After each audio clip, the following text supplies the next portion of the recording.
Bonjour, good afternoon, and welcome to WASA Distance Education. My name is Greg Weaver, and this is ENG 3C, Grade 11 College English. Let's welcome everyone listening across the North today at home, your learning center, or on Bell Expressview. To call in and join our class, you can call 1-800-465-7144 or 737-4017 or 2983 in the Sioux Lookout, Lac Seul, or Dryden areas. I'd like to welcome everyone back to class today. Hope everyone had a good chance to finish up with lesson 6 yesterday and has had time to finish their work from the rest of unit number 1. What we are doing today is we're going to be starting with lesson number 7. Now, with lesson 7, we are once again reading 2 short stories. We're going to focus in today on creating suspense in short stories, making you want to keep reading, creating that mysterious atmosphere in a short story. So we're going to be reading 2 short stories.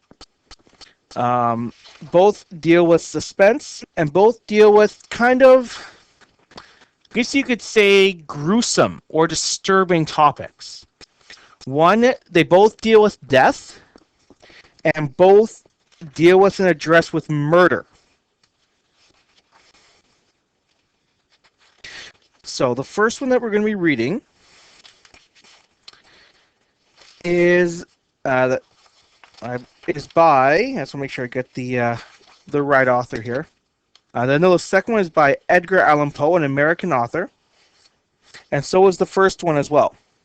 So the first one is known as Cask of Amontillado, and the other one is The Telltale Heart. Both of them are by Edgar Allan Poe. It was an American short story writer. He wrote a lot of very grim, a lot of stories we now consider to be horror stories. Stories that don't make a whole lot of sense. And he also wrote poetry that is very, very dark and very, some people call it very disturbing to read. So we'll be looking at that, and then we'll do a bit of research based on the author too, to look through and go through some of the more, some of the bigger elements and bigger parts of suspense. And then you're going to be creating a movie poster based on what you have read. So there's not going to be a big writing task for this lesson. Instead, we are going to be looking at creating a movie poster, creating a visual to kind of prove and demonstrate what you have learned and what is coming up. So we're starting off down here at the bottom. We're looking at page 20 of unit number 2, lesson 7. And we're going to jump right into our first short story, which is The Cask of Amontillado. And once again, there is some words or some terms that you might not be familiar with. If there are terms you just can't figure out what they mean, feel free to interrupt me as I'm reading, or you can ask your questions at the end. If you're listening to this class either on YouTube or on the archive, or you can't get to a phone to call in, you can email me, text me, call me, or Facebook me. And I'll answer any questions that you have. Now, keep in mind, just like the short story we read in our last lesson, The Case of Lady Sannox, these short stories were written in the late 1800s. So the English language and the English in them is different than what we read and speak in 2015. Some of these stories are well over 120, 130 years old. And the language that is spoken reflects that. So if there is terms and things you can't understand, you just can't get, let me know. So think of a horror film that you've seen. Besides the action, the scaring, what made the movie such a scary experience? So why are these stories always set? Why do they seem to always take place at night in the dark rather than sunny afternoons or rainstorm or thunderstorms? There's always something going on in the background that makes it seem a bit more scarier and a bit more challenging and a bit more builds the suspense of the story. So what we're going to do is we're going to read through this first one, and as we read through it, I'll try and stop and try and explain what's going on because it is a little challenging to go through. And then we'll get to the second one. The second short story is a lot easier to read and understand. So this first one is a total of 5 pages. And then our second short story, which is The Telltale Heart, is a lot shorter. It is only 4 pages.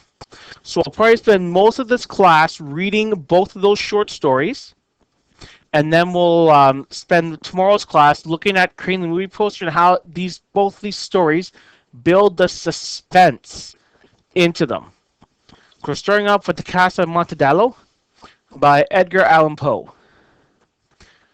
So it starts off, the 1,000 injuries of Fortuno I had borne as best I could.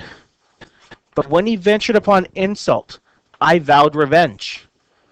You, who so well know the nature of my soul, will not suppose, however, that I gave an utterance to a threat. At length I would be avenged. This is a point definitely settled. But the very definitiveness with which it was resolved precluded or prevented the idea of risk. I must not only punish, but punish with impunity. A wrong is unredressed when retribution overtakes the redresser.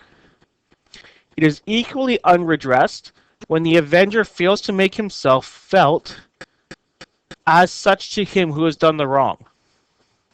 It must be understood that neither by word nor deed had I given Fortuno. Sorry, I was trying to change the zoom on this, and I messed it up. Just 1 second. There we go. Given Fortuno cause to doubt my goodwill. I continued, as was my wont, to smile on his face, and did not perceive that my smile was now at the thought of his immolation.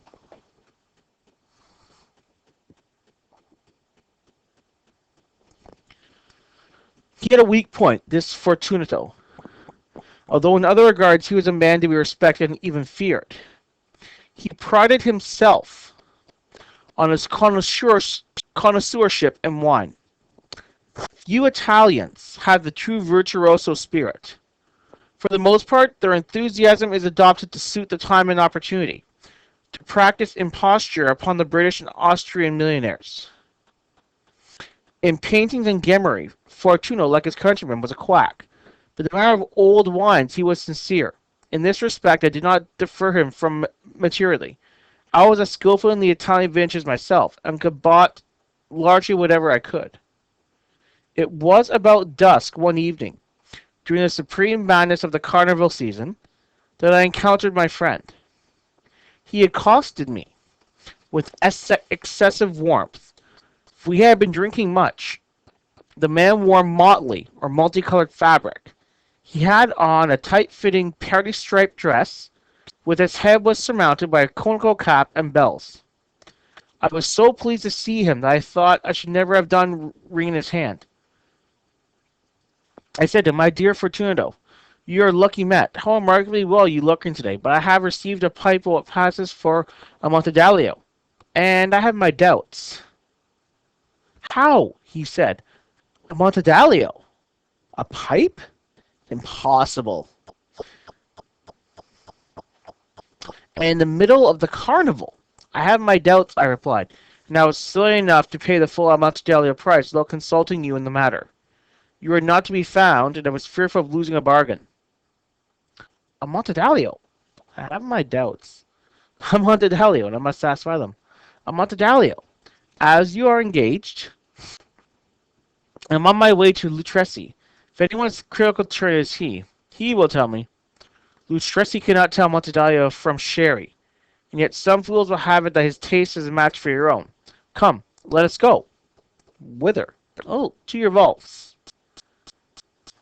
So right now we're just a page in, and first thing we notice is that this is obviously set somewhere in Europe, and the language is a bit difficult to get through. So to go through this, I'll do my best to explain what's going on. If you have questions, feel free to let me know and ask me. I'll be glad to answer them. So it picks up, my friend, no. We're at the bottom of page 21. I will not impose upon your good nature. I perceive you have engagement. Lustresi, I have no engagement. Come. My friend, no, it's not the engagement, but the severe cold which I perceive you afflicted. The vaults are insufferably damp. They are encrusted with nitre. That's a type of salt.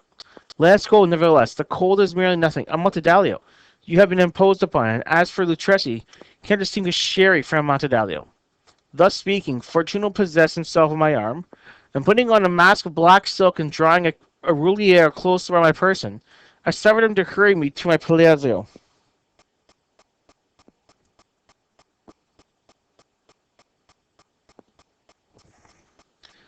There was no attendance at my home.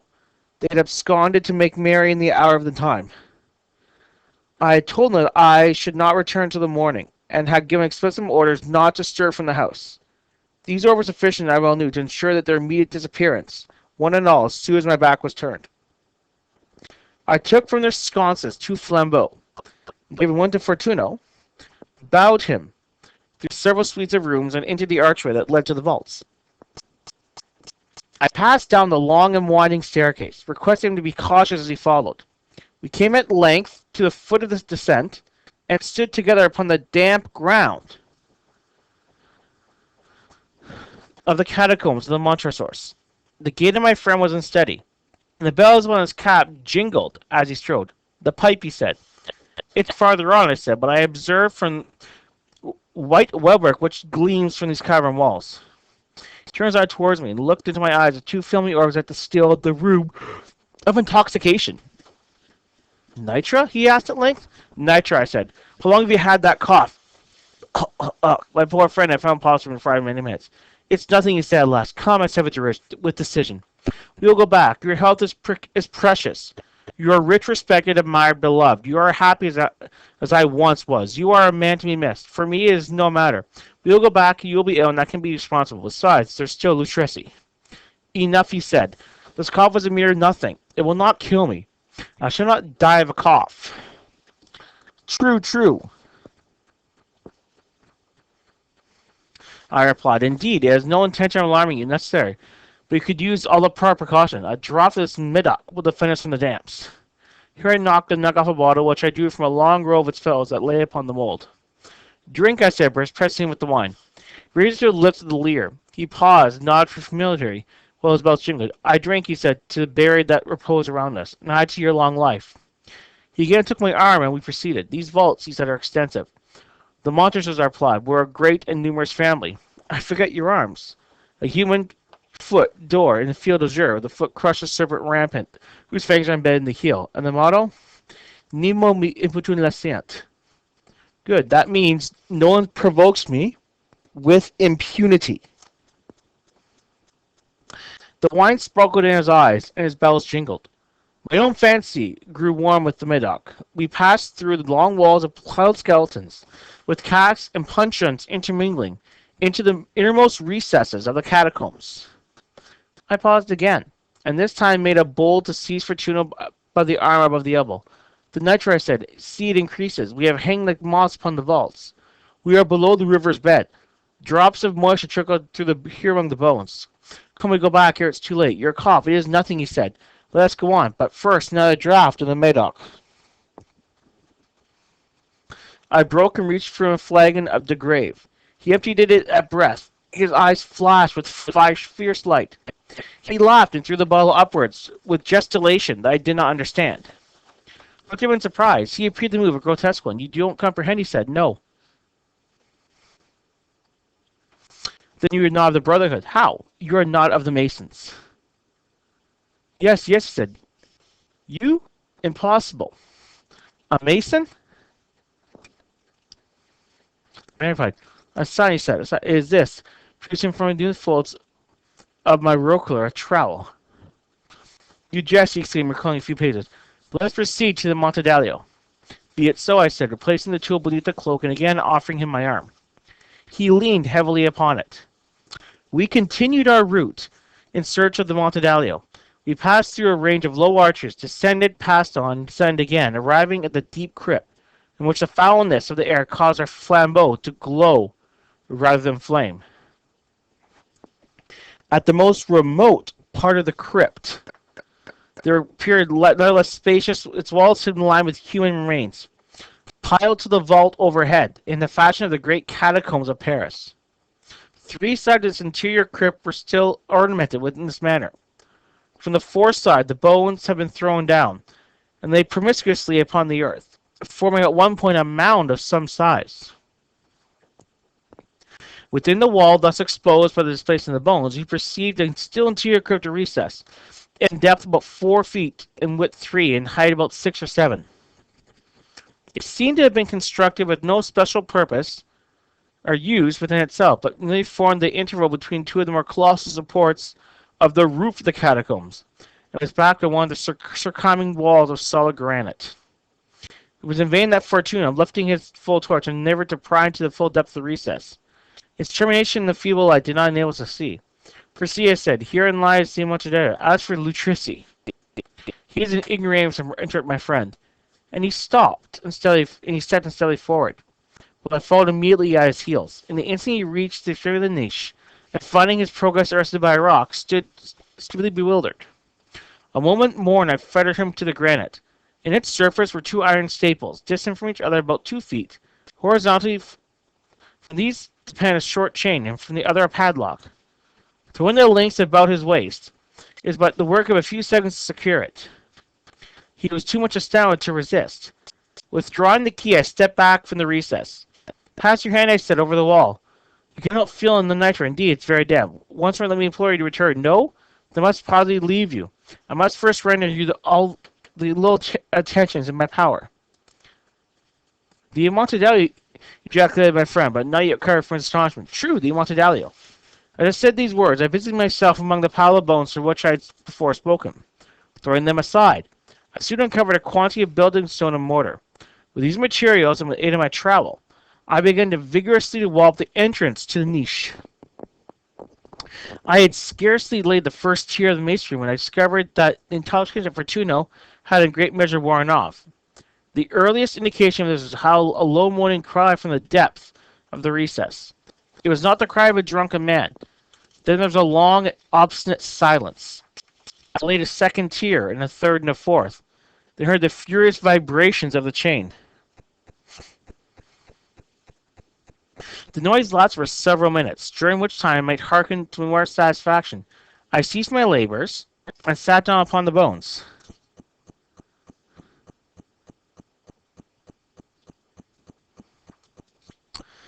The wall was now near upon my breast.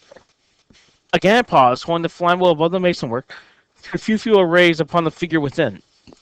The succession of loud and shrill screams bursting suddenly from the throat of the chained form seemed to thrust me violently back. For a brief moment, I trembled. Unsheathing my rapier, began to grope about the recess, but though an instant reassured me, I placed my hand upon the solid fabric of the catacombs, and felt satisfied. I reapproached the wall. I replied to yells of him who clamored. I re-echoed. I aided and surpassed in volume and depth. I did this, and the clamors grew still. It was now midnight, and my task was drawing to a close. I had completed the 8th, the 9th, and the 10th tier. I had finished a portion of the last and the 11th. There remained but a single stone to be fitted and plastered in. I struggled with its weight. I placed it partially in its destined position. But now there came from the other niche a low laugh that erected the hairs upon my head. It was succeeded by a sad voice. which I had difficulty in recognizing as that of noble Fortuno. The voice said, "Ha ha ha, he. A very good joke indeed, an excellent jest. We'll have many a rich laugh at the Palazzo. He. Over our wine, he. The Amontillado, I said. He. Yes, the Amontillado. But it is not getting late. Will it not be waiting for us in the Palazzo, the lady Fortuno and the rest? Let us be gone. I said, yes, let us be gone. For the love of God, Monsieur, sir. But to those words I hearkened in vain for reply. I grew impatient and called over aloud. Fortunato! No answer I called. Fortuno! No answer. Still I thrust a torch through the remaining aperture and let it fall within. There came forth only jingling of bells. My heart grew sick, and in the damp of the catacombs I made it so. I hastened to make an end of my labor. I forced the last stone into its position, and I plastered it again. Against the new masonry erected an old rampart of bones. Of the half of the century, no mortal disturbed them. In case for consent, it means rest in peace. So that's our first story. Now, very grim, and not the easiest to read. The language and the setting itself make it a bit more challenging than normal to go through and understand. However, this next one we're going to read is a bit easier, and it's a bit more famous. One thing I just want to point out with this first story is that it is a bit more challenging to read. I acknowledge that, but the suspense it builds is pretty good, and we'll examine that a bit more once we read this second one. So we do have about 15-20 minutes. We'll get this through this, and we'll get started at least with some of our content. So this next one, the exact same author, is called The Telltale Heart. So it's a bit of an introduction.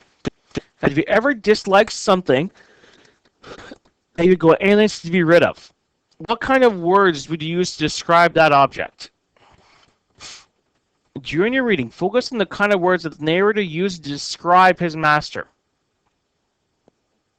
So, much like the first one, this looks as it's a conflict between a person and another person. The first is a conflict between our narrator and Fortuno, and this one's between a master and his apprentice. So we'll go through this, and we'll talk a bit more after we get to the end of it. So this is true. Nervous. Very, very dreadfully nervous. I had been and am. But why will you say I'm mad? The disease has sharpened my senses, not destroyed, nor dulled them. Above all was a sense of hearing acute. I heard all the things in the heaven and in the earth. I heard many things in hell. How then was I mad? Hearken and observe how healthily, how calmly I can tell you the whole story. It is impossible to say how the first idea entered my brain. But once conceived, it haunted me for day and night. Object there was none. Passion there was none. I loved the old man. He had never wronged me.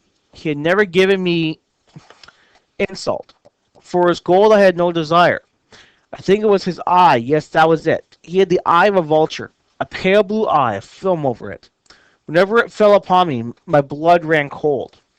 And so, by degrees, very gradually, I made up my mind to take the life of the old man, and thus rid myself of the eye forever.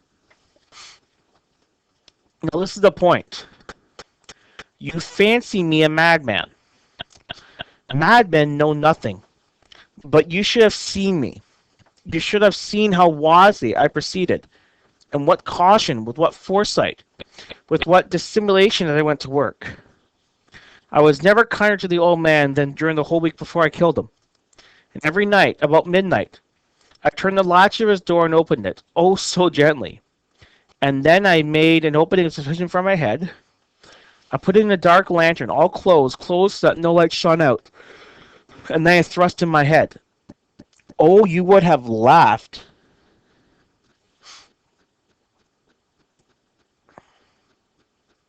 and how cunningly I thrust it in.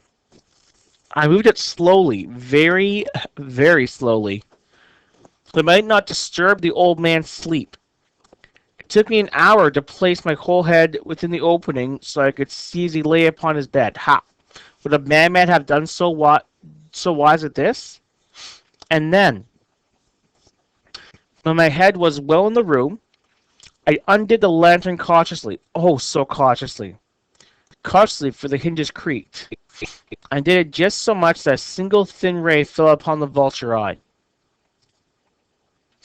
And this I did for 7 long nights, every night just at midnight. But I found the eye always closed, and so it was impossible to do the work. My old man vexed me, but it was his evil eye. And every morning when the day broke, I went boldly into the chamber and spoke courageously to him, calling him by name in a hearty tone, and inquiring how he had passed the night. And so you see, he would have been a very profound old man indeed to suspect that every night, just at 12, I looked upon him while he slept. Upon the 8th night, I was more than usually cautious to open the door. A watch's minute hand moved more quickly than did mine. Never before that night had I felt the extent of my own powers, of my sagacity. And that word means wisdom. I could scarcely contain my feelings of triumph. To think that there I was, opening the door little by little, and he not even to dream of my secret deeds or thoughts. I fairly chuckled at the idea. Perhaps he heard me, for he moved on the bed suddenly if I startled. Now you may think I drew back, but no. His room was as black as pitch with the thick darkness, for the shutters were close fastened, through fear of robbers. And I knew that he could not see the opening of the door, and I kept pushing it on steadily. I had my head in and was about to open the lantern when my thumb slipped upon the tin fastening, and the old man sprang out of bed crying, "Who's there?" I kept quiet and still and said nothing. For the whole hour, I did not move a muscle. In the meantime, I did not hear him lie down. He was still sitting up in the bed listening, just as I have done night after night, hearkening to the death watches in the wall. Presently I heard a slight groan. I knew it was a groan of mortal terror. It was not a groan of pain or grief. Oh no, the low stifled sound that arises from the bottom of the soul when overcharged with awe. I knew the sound of well. Many a night, just at midnight, when all the world slept, it had welled up from my own bosom, deepening with its dreadful echo the terrors that distracted me. I say I knew it well. I knew what the old man felt and pitied him, although chuckled at heart. I knew that he had been lying awake ever since the first slight noise, when he had turned in the bed. His fears had been ever since growing upon him. He had been trying to fancy them causeless, but could not. He had been saying to himself, "It's nothing but the wind in the chimney. It's only a mouse crossing the floor, or it's merely a cricket that has a single chirp." Yes, he had been trying to comfort himself with these suppositions, but he found it all in vain. All in vain, because death was approaching and had stalked him with his black shadow before him and enveloped the victim.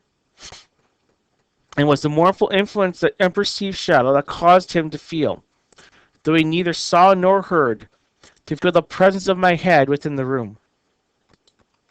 When I waited a long time, very patiently, without hearing him lie down, I was able to open a very, very little crevice in the lantern. So I opened it. You cannot imagine how stealthily until at length a simple dim ray, the thread of a spider, shot out from the crevice and fell full upon the vulture eye. It was open, wide open, and I grew furious as I gazed upon it. I saw it with perfect distinctness, all a dull blue, with a hideous veil over it that chilled me the very marrow of my bones. But I could see nothing else of the old man's face or person, for I had directed the ray as if by instinct precisely upon the damn spot. And I had not told you that what you mistake for madness would over accuse of the senses. Now, I say, there came to my ears a dull, low, quick sound, such as a watch makes when enveloped in cotton. I knew this sound all too well. It was the beating of the old man's heart. It increased my fury, as the beating of the drum stimulates a soldier into courage. But even I yet refrained and kept still. I scarcely breathed. I held the lantern motionless. I tried how steadily I could maintain the ray upon the eye. Meantime, the hellish tattoo of the continuous even beating of the drum of the heart increased. It grew quicker and quicker, and louder every instant. The old man's terror must have been extreme. It grew louder, I say, louder every moment. Do you mark me well? Have I told you that I am nervous? So I am. And now in the dead hour of the night, amid the dreadful silence of the old house, such a strange noise has excited me to uncontrolled anger and terror. Yet, for some minutes long I refrained and stood still. But the beating grew louder and louder. I thought the heart must burst, and now a new anxiety seized me. The sound we heard by a neighbor. The old man's hour had come. With a loud yell, I threw open the lantern and leaped into the room. He shrieked once, only once. In an instant, I dragged him to the floor and pulled the heavy bed over him. I then smiled gaily to find the deed so far done. But for many minutes the heart beat on with a muffled sound. This, however, did not vex me. It could not be heard to the wall. At length it ceased. The old man was dead. I removed the bed and examined the corpse. Yes, he was stone dead. I placed my hand upon the heart and held it there many minutes. There was no pulsation. He was stone dead. His eye would trouble me no more. Still you think me mad. You think so no longer when I described the wise precautions I took for the concealment of the body. The night waned, and I worked hastily but in silence. First of all, I dismembered the corpse. I cut off the head, and the arms, and the legs.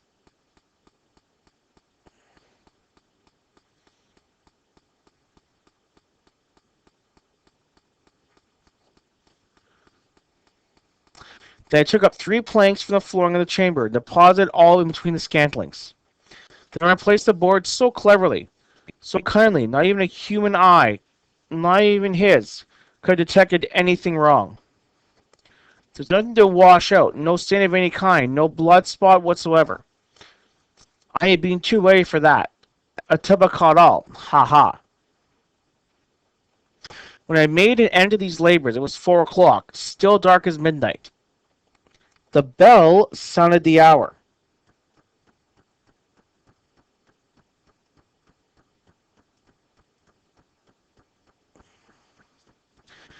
And there came a knocking at the street door. I went down to open it with a light heart, for I had now had to fear. There entered 3 men, introduced themselves with perfect suavity or courtesy as officers of the police. A shriek had been heard by a neighbor during the night. Suspicion of foul play had been aroused. Information had been lodged at the police office, and they, the officers, had been deputed to search the premises.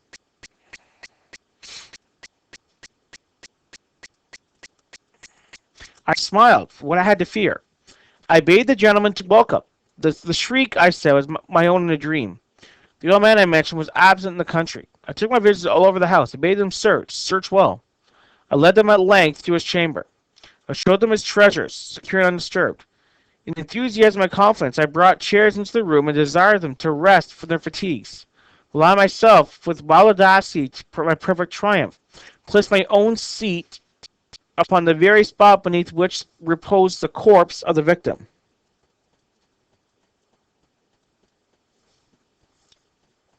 The officers were satisfied. My manner had convinced them. I was singularly at ease. They say, and while I answered cheerily, They chatted of familiar things. But ere long, I felt myself getting pale and wished them gone. My head ached, and I fancied a ringing in my ears. But still they sat and still chatted. The ringing became more distinct. It continued and became more and more distinct. I talked more freely to get rid of the feeling, but it continued and gained definiteness until at length I found the noise was not within my ears. No doubt now I grew very pale. But I talked more fluently and with a heightened voice. If the sound increased, what could I do? It was a low, dull, quick sound, which the sound a watch makes when enveloped in cotton. I gasped for breath, and yet the officers heard it not. I talked more quickly and more vehemently, but the noise steadily increased. I arose and argued about trifles in a high key with non-violent gesticulations, but the noise steadily increased. Why would they not be gone? I paced the floor to and fro with heavy strides, if excited to be the fury by the observations of the men. But the noise steadily increased. Oh God, what could I do? I foamed, I raved, I swore. I swung the chair upon which I had been sitting, and grated it upon the boards, but the noise arose over and all and continually increased. It grew louder, louder, and louder, till the men chatted pleasantly and smiled. Was it possible they heard it not? Almighty God, no, they heard, they suspected, they knew. And they're making a mockery of my horror. This I thought, and this I think. But anything is better than this agony. Anything is more than tolerable this derision. I could bear hypocritical smiles no longer. I felt that I must scream or die. And now, again, hark, louder, louder, louder, and louder. Villains, I shrieked, dissemble no more. I admit the deed. Tear up the planks. Here. Here's the beating of his hideous heart. So that's our two stories that we're going to look at. We have a lot looking at how we build suspense and atmosphere, as well as looking at some support questions, and we're going to look at all of that tomorrow. We are just about out of time, so we'll look at all of that stuff tomorrow. We will also look at Chapter 8 of our novel To Kill a Mockingbird. And we will, if we have a chance, we'll get started with Lesson 8 if we have the opportunity. If you do have any questions, be sure to let me know. I will be traveling tonight. But any questions, you can email me, call me, or text me, and I'll get back to you. Other than that, I will talk to everyone at the exact same time tomorrow. Any questions, let me know. Until then, miigwech, and bye for now.